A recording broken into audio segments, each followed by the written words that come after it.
সম্পূর্ণ গ্রাম বাংলার পটভূমিতে রচিত বিভূতিভূষণ বন্দ্যোপাধ্যায়ের এক অনন্য সাধারণ কাহিনী পুঁই মাজা। আজ পরিবেশিত হবে এই কাহিনীর দ্বিতীয় তথা শেষ পর্ব। গল্প পাঠে এবং বিভিন্ন চরিত্র চিত্রণে আমি মৌসুমী। 2-3 দিন পরে একদিন বৈকালে ধুলামাটি মাখা হাতে খেন্তি মাকে আসিয়া বলিল, মা মা দেখবে এসো। অন্নপূর্ণা গিয়া দেখিলেন ভাঙা পাঁচিলের ধারে যে ছোট খোলা জমিতে কতকগুলো পাথরকুচি ও কণ্টিকারী জঙ্গল হইয়াছিল, খেন্তি ছোট বোনটিকে লইয়া সেখানে মহা উৎসাহে তরকারির আওলাদ করিবার আয়োজন করিতেছে এবং ভবিষ্য সম্ভাবী নানাবিধ কাল্পনিক ফলমূলের অগ্রদূত স্বরূপ বর্তমানে কেবল একটি মাত্র শীর্ণকায় পুঁইশাকের চারা কাপড়ের ফাড়ির গ্রন্থি বন্ধ হইয়া ফাঁসি হইয়া যাওয়া আসামির মতন ঊর্ধ্বমুখে একখণ্ড শুষ্ক কঞ্চির গায়ে ঝুলিয়া রহিয়াছে। ফলমূলাদির অবশিষ্টগুলি আপাতত তার বড় মেয়ের মস্তিষ্কের মধ্যে অবস্থিতি করিতেছে, দিনের আলোয় এখনো বাহির হয় নাই। অন্নপূর্ণা হাসিয়া বলিলেন, দূর পাগলি, এখন পুঁই ডাঁটার চারা পোঁতে কখনো? বর্ষাকালে পুঁততে হয়, এখন যে জল না পেয়ে মরে যাবে। খেন্তি বলিল, কেন, আমি রোজ জল ঢালবো? অন্নপূর্ণা বলিলেন, দেখ, হয়তো বেঁচে যেতেও পারে। আজকাল রাতে খুব শিশির হয়, খুব শীত পড়িয়াছে।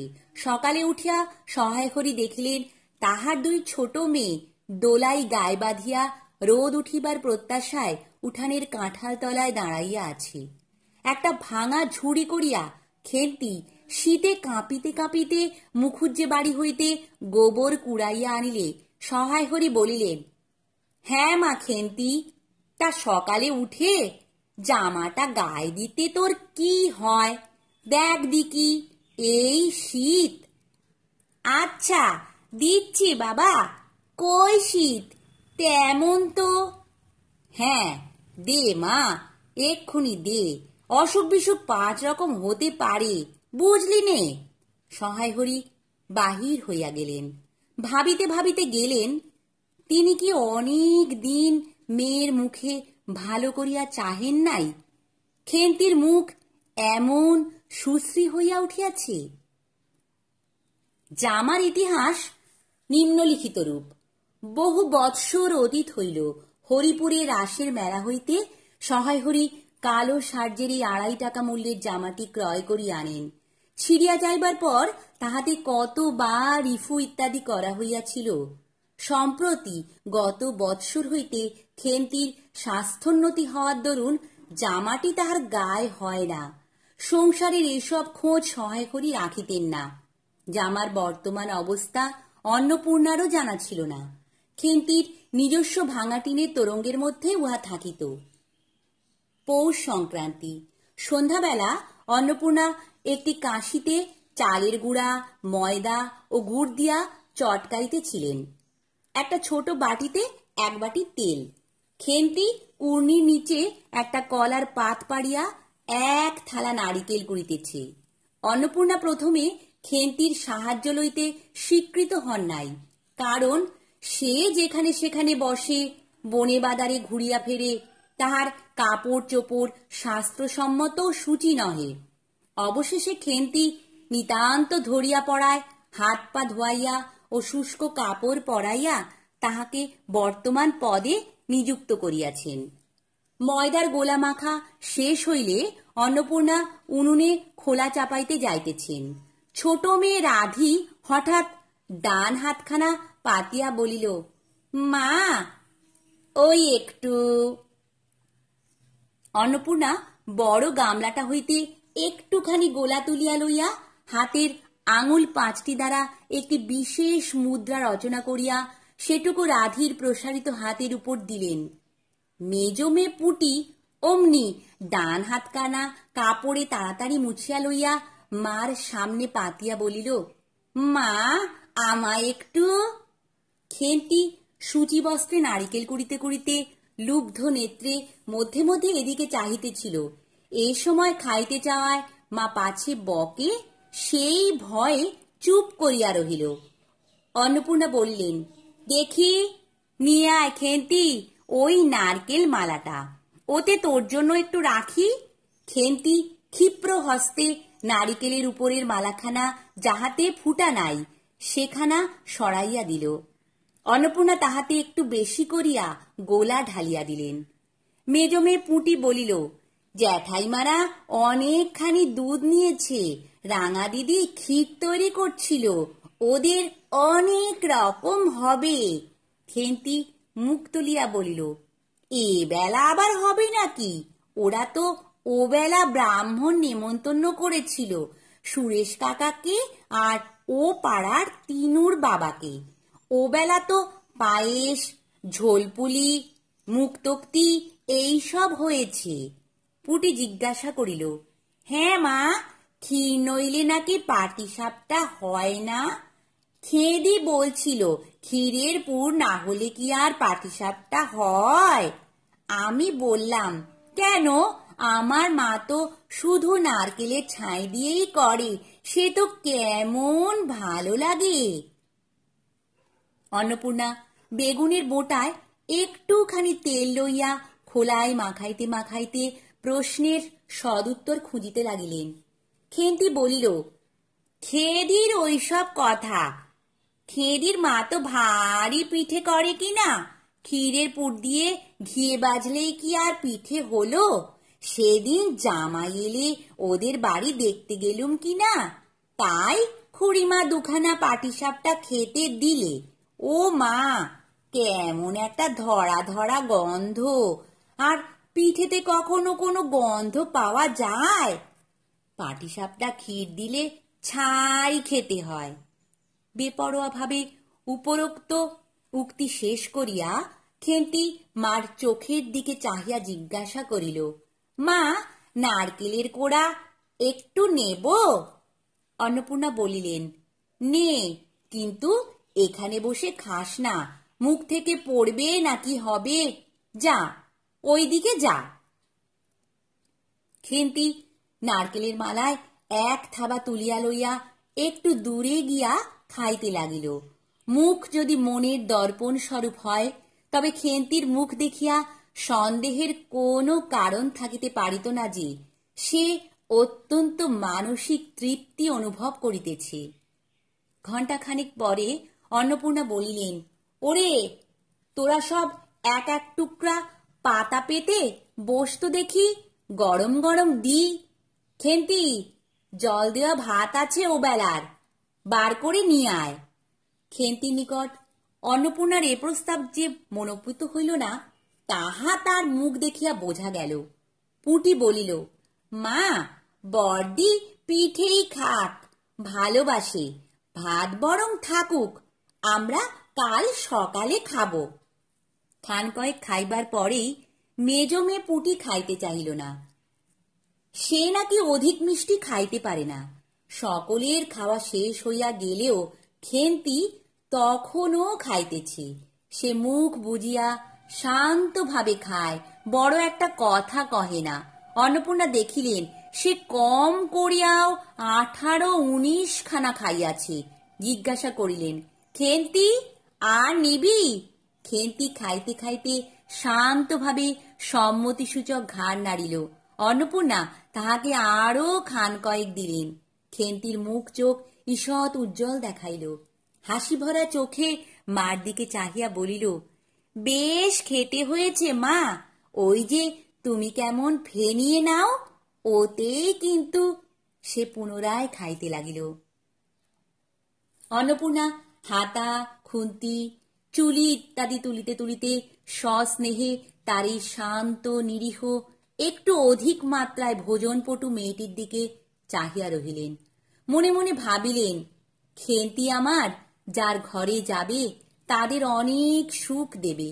এমন ভালো মানুষ, কাজকর্মে বকো, মারো, গাল দাও, টু শব্দটি মুখে নেই, উঁচু কথা কখনো কেউ শোনেনি। বৈশাখ মাসের প্রথমে সহায় হরির এক দূর সম্পর্কীয় আত্মীয়ের ঘটকালিতে খেন্তির বিবাহ হইয়া গেল।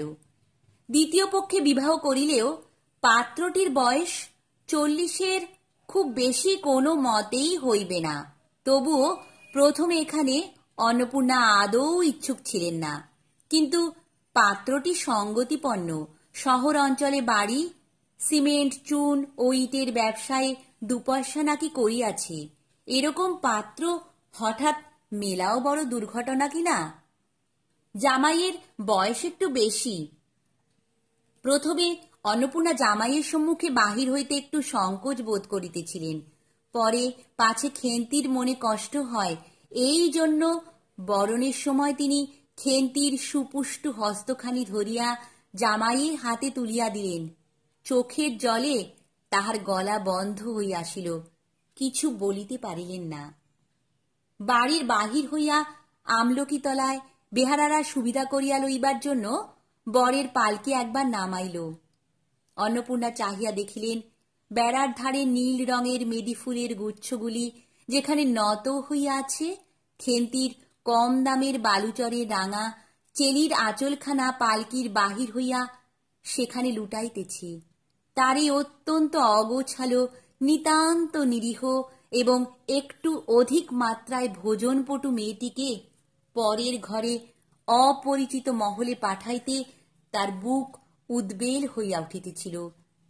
খেন্তিকে কি অপরে ঠিক বুঝিবে? যাইবার সময় খেন্তির চোখের জলে ভাসিতে ভাসিতে সান্ত্বনার সুরে বলিয়াছিল, মা, আষাঢ় মাসেই আমাকে এনো, বাবাকে পাঠিয়ে দিও, 2 মাস তো। ওপাড়ার ঠান দিদি বলিলেন, তোর বাবা তোর বাড়ি যাবে কেন রে? আগন্তি হোক তবে তো। খেন্তির মুখ লজ্জায় রাঙা হইয়া উঠিল। জল ভরা ডাগর চোখের উপরে একটুখানি লাজক হাসির আভা মাখাইয়া সে একগুঁয়েমি সুরে বলিল, না, যাবে না বই কি, দেখো তো কেমন না যান। ফাল্গুন চৈত্র মাসের বৈকালবেলা উঠানের বাঁচায় রৌদ্রে দেওয়া আমসত্ত্ব তুলিতে তুলিতে অন্নপূর্ণার মন হু হু করিত। তার অনাচারী লোভী মেয়েটি আজ বাড়িতে নাই, যে কোথা হইতে বেড়াইয়া আসিয়া লজ্জাহীনার মতন হাতখানি পাতিয়া মিনতির সুরে অমনি বলিবে, মা, বলবো একটা কথা, ওই কোনটা ছিঁড়ে একটুখানি। 1 বছরের উপর হইয়া গিয়াছে। পুনরায় আষাঢ় মাস, বর্ষা বেশ নামিয়াছে। ঘরের দাওয়ায় বসিয়া সহায় হরি প্রতিবেশী বিষ্ণু সরকারের সহিত কথা বলিতেছেন। সহায় হরি তামাক সাজিতে সাজিতে বলিলেন, ও, তুমি ধরে রাখো, ওরকম হবেই দাদা। আমাদের অবস্থার লোকের ওর চেয়ে ভালো কি আর জুটবে? বিষ্ণু সরকার তালপাতার চাটাইয়ের উপর উবু হইয়া বসিয়াছিলেন। দূর হইতে দেখিলে মনে হইবার কথা তিনি রুটি করিবার জন্য ময়দা চটকাইতেছেন। গলা পরিষ্কার করিয়া বলিলেন, না, সব তো, আর তাছাড়া আমি যা দেব নগদই দেব। তোমার মেয়েটির হয়েছিল কি? সহায় হরি হুকাটায় 5-6টি টান দিয়া কাশিতে কাশিতে বলিলেন, বসন্ত হয়েছিল শুনলাম। ব্যাপার কি দাঁড়ালো বুঝলে? মেয়ে তো কিছুতে পাঠাতে চায় না। 250 আন্দাজ টাকা বাকি ছিল। বললে ও টাকা আগে দাও, তবে মেয়ে নিয়ে যাও। একেবারে চামার। তারপর বললাম, টাকাটা ভায়া ক্রমে ক্রমে দিচ্ছি, পুজোর তত্ত্ব কম করেও 30 টাকার কমে হবে না ভেবে দেখলাম কিনা। মার মেয়ের নানা নিন্দে ওঠালে, ছোট লোকের মেয়ের মতন চলে, হাবাতে ঘরের মতন খায়, আরো কত কি। পৌষ মাসে দেখতে গেলাম, মেয়েটাকে ফেলে থাকতে পারতাম না বুঝলে। সহায় হরি হঠাৎ কথা বন্ধ করিয়া জোরে মিনিট কতক ধরিয়া হুকায় টান দিতে লাগিলেন। কিছুক্ষণ দুজনের কোনো কথা শোনা গেল না। অল্পক্ষণ পরে বিষ্ণু সরকার বললেন, তারপর আমার স্ত্রী অত্যন্ত কান্নাকাটি করতে পৌষ মাসে দেখতে গেলাম মেয়েটার যে অবস্থা করেছে। শাশুড়িটা শুনিয়ে শুনিয়ে বলতে লাগলো, না জেনে শুনে ছোট লোকের সঙ্গে কুটুম্বিতে করলেই এরকম হয়। যেমনি মেয়ে তেমনি বাপ। পৌষ মাসের দিনে মেয়ে দেখতে এলেন শুধু হাতে। পরে বিষ্ণু সরকারের দিকে চাহিয়া বলিলেন, বলি আমরা ছোট লোক কি বড় লোক, তোমরা তো সরকার খুঁড়ো, জানতে বাকি নেই। বলি পরমেশ্বর চাটুর্যের নামে নীলকুঠির আমলে এ অঞ্চলে বাঘে গরুতে এক ঘাটে জল খেয়েছে। আজই না হয় আমি প্রাচীন। আভিজাত্যের গৌরবে সহায় হরি শুদ্ধস্বরে হা হা করিয়া খানিকটা শুষ্ক হাস্য করিলেন। বিষ্ণু সরকার সমর্থন সূচক একটা অস্পষ্ট শব্দ করিয়া বার কত ঘাড় নাড়িলেন। তারপর ফাল্গুন মাসেই তার বসন্ত হলো। এমন চামার বসন্ত গায়ে বেরুতেই তালায় আমার এক দূর সম্পর্কের বোন আছে, একবার কালীঘাটে পুজো দিতে এসে তার খোঁজ পেয়েছিল, তারই ওখানে ফেলে রেখে এলো। আমায় না একটা সংবাদ না কিছু, তার আমায় সংবাদ দেয়, তা আমি গিয়ে দেখতে পাওনি না। এমনি চামার গহনাগুলো অসুখ অবস্থাতেই গা থেকে খুলে নিয়ে তবে টালায় পাঠিয়ে দিয়েছি।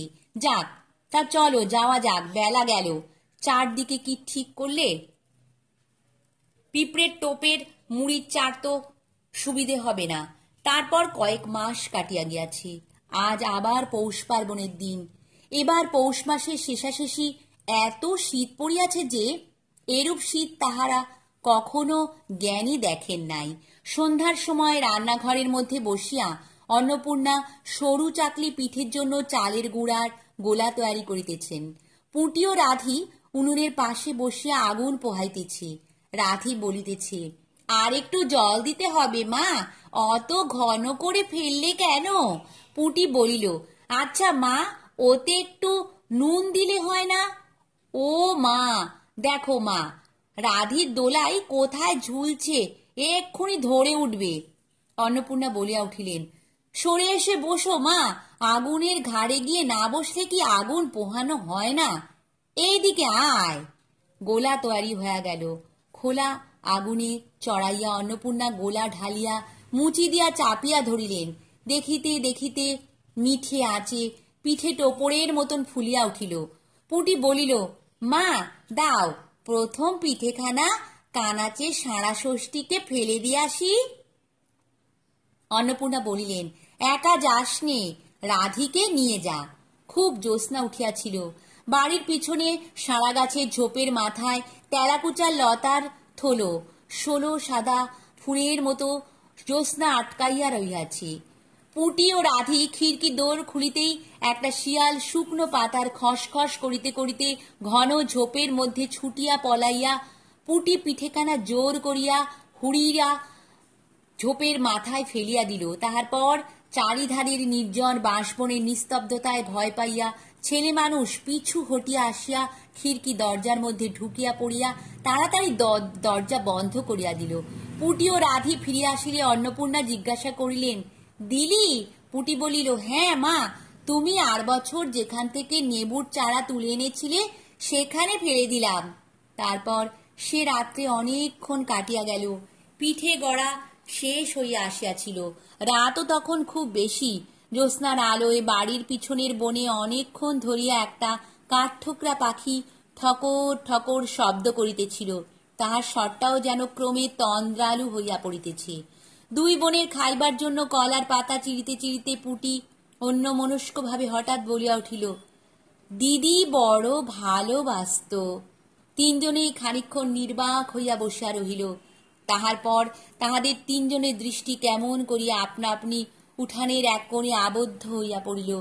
সেখানে বাড়ির সেই লোভী মেয়েটির লোভের স্মৃতি পাতায় পাতায় শিরায় শিরায় জড়াইয়া তাহার কত সাধের নিজের হাতে পোতা পুঁই গাছটি মাচা জুড়িয়া বাড়িয়া উঠিয়াছে। বর্ষার জল ও কার্তিক মাসের শিশির লইয়া কচি কচি সবুজ ডগাগুলি মাচাতে সব ধরে নাই, মাচা হইতে বাহির হইয়া দুলিতেছে। সুপুষ্টু নধর প্রবর্ধমান জীবনের লাবণ্যে ভরপুর। নমস্কার। গল্প পাঠ ভালো লাগলে চ্যানেলটি সাবস্ক্রাইব করে দিও আর লাইক, কমেন্ট, শেয়ার করতে ভুলো না।